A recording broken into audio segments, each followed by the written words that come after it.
आज का हमारा टॉपिक है लिप कार्सिनोमा।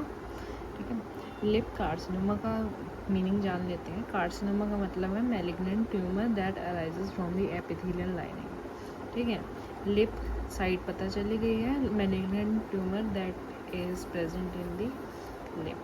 ठीक है, लिप के कौन सी साइड्स में प्रेजेंट होगा? ये मेन साइड्स इसकी 2 ही होती हैं mostly, vermilion border and mucosa, and this is very common in white people, especially elderly and western। ये इसका मेन फीचर है। ठीक है, इसके क्लिनिकल फीचर्स देखते हैं।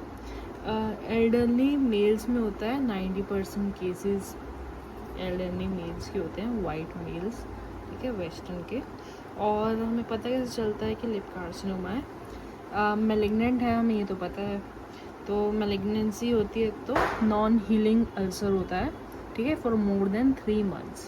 ठीक है, और growth is common in presentation, और वो मतलब ग्रो करे जा रहा है। ठीक है, initially this appears as a painless lesion, then it forms into a ulcer. Ulcer भी नॉन हीलिंग हो जाता है, और हमें पता है ये मैलिग्नेंसी है इसमें, तो दी अल्सर को टच करने पे ब्लीड्स होता है। ठीक है, ब्लीडिंग होता है, इसका कॉमन फीचर है।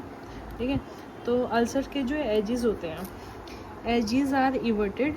Okay, and the base of the ulcer is indurated. Indurated का मतलब होता है उसकी सरफेस में हार्डनिंग आ गई। Hardening of the surface is called induration. Ulcer contains slough in floor. Floor जो अल्सर का पार्ट होता है उसमें स्लो कंटेन हो जाता है। स्लो का मतलब ये होता है डेड टिश्यू हो गए, होते हैं नेक्रोटाइज टिश्यू, और bleeding may occur from the ulcer. Malignancy का कॉमन फीचर होता है। ठीक है, as it spreads and severs with time it destroys the underneath tissues from the lip and chin. और इसका ट्रीटमेंट सबसे पहले, अगर if the lesion is less than 2 centimeters, then curative radiotherapy is recommended if and it has good prognosis. ठीक है, और if the lesion is more than 2 centimeters, then wide excision is done, मतलब surgical removal हो जाता है इसमें। ठीक है, ये एक्स्ट्रा पॉइंट है।